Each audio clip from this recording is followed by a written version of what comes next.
आज मी दुपारच्या जेवणासाठी इतका छान खमंग टेस्टी आणि चवदार असा तोंडाची चव वाढवणारा डाळ दोडक्याची भाजी बनवलेली आहे। बघू शकता इतकी छान सुंदर टेस्टी डाळ दोडक्याची भाजी खूप कमी वेळामध्ये कमी साहित्यामध्ये पण खायला मात्र इतकी चवदार लागते। बऱ्याच लोकांना दोडक्याची भाजी आवडत नाही, पण अशा पद्धतीने एकदा डाळ दोडक्याची भाजी नक्की करून बघा, सगळेजण आवडीने खातील आणि तारीफ पण नक्की करतील। तर चला बघूया आपण याला बनवायची कृती।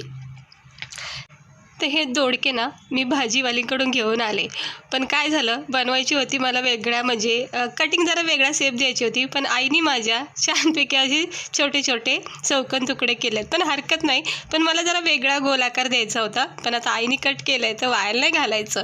तर म्हटलं चला आता असंच बनवून घेऊया डाळ दोडक्याची भाजी। अशी सुद्धा कट करू शकता चौकोन आकार। आणि इकडे मी चण्याची डाळ जी आहे ना ही भिजत ठेवली होती सकाळीच, कारण मला दोडक्याची भाजी बनवायची होती आज। भरपूर चण्याची डाळ भिजत ठेवलेली आहे, छानपैकी भिजून निघली। हे बघू शकता लगेच तुटली गेली आहे। जितकी चांगली डाळ भिजली जाईल तितकी भाजी लवकर होते। आता इकडे थोडासा शेंगदाणे भाजून कूट केलेला आहे।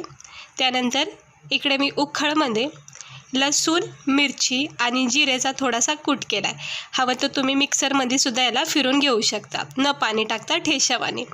किंवा तुम्हाला मिरचीचा दोडका आवडत नसेल तर लाल मसाल्याचा सुद्धा वापर करू शकता, पण मिरचीचा दोडका ना खूप चवदार लागतो लसूण मिरची ठेसून केलेला। त्यानंतर इकडे मी एक मोठा कांदा बारीक चिरून घेतला आहे, टमाटर बारीक चिरून घेतले आणि कढीपत्त्याचे पानं घेतलेत।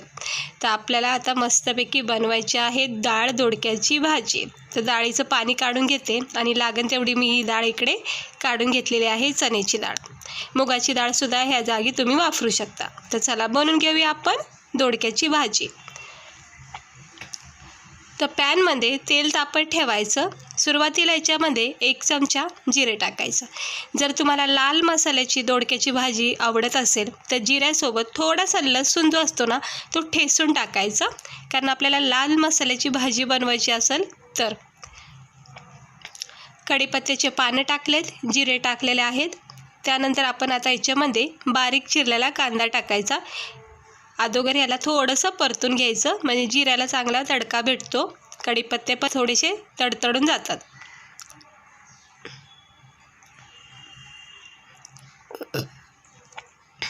आता हा बारीक चिरलेला कांदा आपण याच्यामध्ये टाकून घ्यायचा। खूप छान लागते दोडक्याची भाजी, वेगवेगळ्या प्रकारची बनवली जाते। रस्स्यावाली, सुक्का भाजी अशी बनवू शकता, किंवा भरलेला दोडकासुद्धा बनवू शकता। भरलेला दोडका जर तुम्हाला आवडत असेल तर मी त्याची रेसिपी चॅनलवर माझ्या अपलोड केलेली आहे, तुम्ही जाऊन बघू शकता। दोडक्याचं कालवणसुद्धा मी दाखवलेलं आहे, म्हणजे रस्स्यावालं, ते सुद्धा तुम्ही चॅनलवर बघू शकता। तर कांदा थोडासा परतून झाला की आपण ह्याच्यामध्ये जे मिरची लसूण आणि जिऱ्याचा थोडा कूट केला ना तो याच्यामध्ये टाकायचा। हे बघू शकता असं जाडसर थोडंसं वाटून घ्यायचं, म्हणजेच उखळमध्ये कुटून घ्यायचं, किंवा मिक्सरमध्ये सुद्धा थोडंसं राऊंड मारून घ्यायचा बस। आणि छान सुंदर चव येते। असं लसूण मिरची जर ठेसून टाकली ना तर तुम्ही करून बघा, भाजीला इतकी अप्रतिम चव येते ना, मस्तच वाटतो भाजीचा फ्लेवर। तर कांद्यामध्ये लसूण मिरची आणि जिऱ्याला जे कूट केलेलं आपण ते परतून घ्यायचं। थोडंसं परतून झालं की मग आपण ह्याच्यामध्ये टमाटे वगैरे टाकून घ्यायचं। आता बघू शकता तुम्ही थोडंसं परतून झालेलं आहे। लसूण मिरची जिऱ्याचा कूट चांगला परतून झाला आहे। ह्याच्यामध्ये अर्धा चमचा हळद टाकायची। भाजी आपली थोडी आहे त्यामुळं सगळे मसाले थोडे टाकायचे। भरपूर क्वांटिटीमध्ये सुद्धा भाजी बनवू शकता। इथे धना पावडर 1 चमचा टाकले, हळद मात्र मी अर्धा चमचा टाकली। आणि आता आपण हे बारीक चिरलेलं टमाटर याच्यामध्ये टाकून घ्यायचं आणि मग आता व्यवस्थित मिक्स करून घ्यायचं। मीठ आपण अजिबात टाकलेलं नाही आहे आणि गरम मसालासुद्धा अजून टाकलेला नाही आहे। तर सुरुवातीला हे सगळं साहित्य व्यवस्थित असं मिक्स करून घ्यायचं तेलामध्ये, म्हणजे लसूण मिरचीचा कूट, कांदा टमाटर जिरे खूप छान परतले जातात, त्यांची एक छान चव तयार होती भाजीमध्ये। आता थोडंसं हे टमाटर जे आहे ना त्याला थोडं नरम पडून द्यायचं आणि मग आपण याच्यामध्ये टाकायची आहे चण्याची डाळ। चण्याची डाळ सुरुवातीला टाकायची, दोडक्यासोबत अजिबात टाकायची नाही, ह्या गोष्टीला लक्ष ठेवा। आता हे थोडंसं टमाटर जरा परतून घेते, म्हणजे नरम सॉफ्ट थोडं पडलं ना हे बघा थोडासा अजून याच्यामध्ये कडकपणा आहे, तो जरा नरम सॉफ्ट झाला की मग आपण याच्यामध्ये डाळ टाकायची. आता झालेला आहे टमाटर नरम, त्याच्यामध्ये आता मी ही चण्याची डाळ टाकून घेते.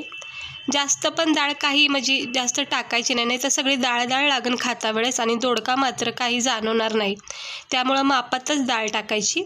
आता डाळसुद्धा ह्याच्यामध्ये व्यवस्थित मिक्स करून घ्यायची, म्हणजे जे पण आपण मसाले तेलामध्ये परतून घेतलेत त्याच्यामध्ये ही डाळ व्यवस्थित मिक्स झाली पाहिजे, मसाल्याची पूर्ण कोटिंग लागली पाहिजे डाळीला. आणि याला थोडंसं डाळीला तेलामध्ये थोडं परतून घ्यायचं. आता थोडासा गरम मसाला अर्धा चमचा मी इथं टाकून घेतला आहे, अजून थोडा अर्धा चमचा गरम मसाला नंतरून टाकायचा. हे अशा प्रकारे आणि अशा पद्धतीने ही भाजी करून बघा. आता ह्याला थोडा वेळ द्यायचा, बघू शकता झाला आहे थोडा वेळ, डाळीला छानपैकी फ्लेवर भेटला आहे मसाल्याचा. आता आपण याच्यामध्ये हे दोडका जो कटिंग केलेला आहे तो याच्यामध्ये टाकून व्यवस्थित मिक्स करून घ्यायचा. चवीनुसार मीठसुद्धा ह्या स्टेजवर टाकून घ्यायचं. कसं असतं, मीठ ह्या स्टेजवर टाकलं ना सगळ्या भाजीला मसाल्याला एकजीव होतो आणि सेम अशी चव लागते मिठाची. आंबट कधी खारट असं जास्त कमी लागत नाही मग खाता वेळेस. आता ही भाजी आपल्याला रश्श्याची नाही करायची, म्हणून मीठ ह्या स्टेजवर टाकून घ्यायचं. आता थोडासा ह्याच्यामध्ये आपण चिमूटभर असं पाणी टाकायचं, कारण हे रस्सा नाही बनवायचा आहे. अगदी थोडंसं चिमूटभरच पाणी टाकलं पाहू शकता तुम्ही. दोडक्याला पाणी सुटतं लगेच, पाण्याची काही आवश्यकता लागत नाही, त्यामुळं फक्त थोडासा खाली चिटकू नये म्हणून मी पाणी टाकलं आहे. आणि आता याला नरम सॉफ्ट होईपर्यंत शिजून द्यायचं. डाळ आपली छानपैकी भिजलेली आहे, त्यामुळं लगेच शिजली जाणार आहे. हे बघू शकता किती सुंदर अशी खमंग टेस्टी आपली भाजी दिसायला लागलेली आहे. आणि दोडक्यामध्ये ना थोडासा अगदी किंचीमध्ये ना अगदी थोडासा कच्चापणा ठेवायचा, ते म्हणजे खायची एक वेगळी मजा असते. अगदीच गाळ नाही शिजवायचा दोडका. हे बघा कसं पाणी सुटलं आहे, कारण आपण एवढं पाणी नव्हतं टाकलं. बघू शकता तुम्ही दोडक्याचं पाणी आहे हे, म्हणजे दोडक्याला पाणी सुटतं जसं जसं वाफ लागते तसं आणि मग त्या पाण्यामध्येच हा दोडका शिजला जातो, डाळ शिजली जाते आणि छानपैकी मग फ्लेवर बसतो भाजीला. झाकण ठेवायचं, अजून 1 मिनटं झाला की मग चेक करायचं. हे बघा आता जे पण पाणी तुम्हाला दिसत होतं ते सुद्धा आता सुकून गेलेलं आहे आणि भाजी आपली व्यवस्थितपणे शिजली गेली आहे. खमंग टेस्टी चवदार अशी दोडक्याची म्हणजे शिरोळ्याची भाजी तयार झालेली आहे खाण्यासाठी. आता गॅस बंद करायचा आहे आणि आता आपल्याला एक साहित्य टाकायचं आहे, ते म्हणजे शेंगदाण्याचा कूट. हे बघा भरपूर असा शेंगदाण्याचा कूट इथं टाकलेला आहे. शेंगदाण्याचा कूट गॅस बंद केल्यावरच टाकायचा, ही गोष्ट लक्षात ठेवा, कारण अगोदर जर टाकलं ना मग शेंगदाण्याला सुद्धा मग रश्श्यामध्ये पाणी सुटतं, मग ते काही एवढं छान वाटत नाही खाता वेळेस. पण असं ना गॅस बंद वगैरे करून ना शेंगदाण्याचा कूट टाकून बघा, अप्रतिम भाजी लागते खाता वेळेस. शेंगदाण्याचा सुद्धा एक छान फ्लेवर वेगळा लागतो. हे बघा किती मस्त सुंदर अशी चवदार टेस्टी आपली ही डाळ दोडक्याची भाजी मस्त पद्धतीने मी तुम्हाला करून दाखवलेली आहे. अशा एकदा पद्धतीने करून बघा आणि खाऊन तरी बघा, इतकी मस्त वाटतं की एक भाकरी घेऊन बसा, 2 भाकरी तर खाताल. हे बघा किती छान झालेली आहे भाजी, चवदार टेस्टी शेंगदाण्याचा कूट टाकून मस्तपैकी लसणाचा फ्लेवर दिलेला आहे. चला आपण आता याला प्लेटमध्ये काढून घेऊया थंड करून.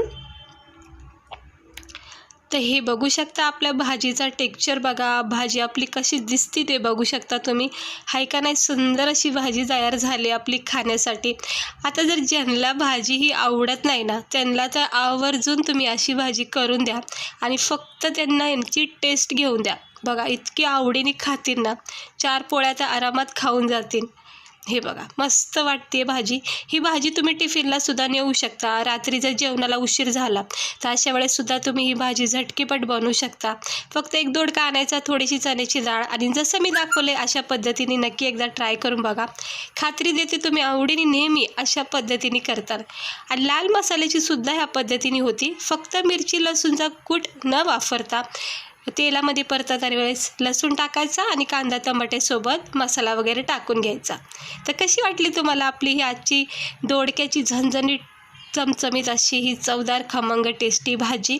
आवडली असेल तर एक लाईक नक्की करा, चॅनलला सबस्क्राईब करा.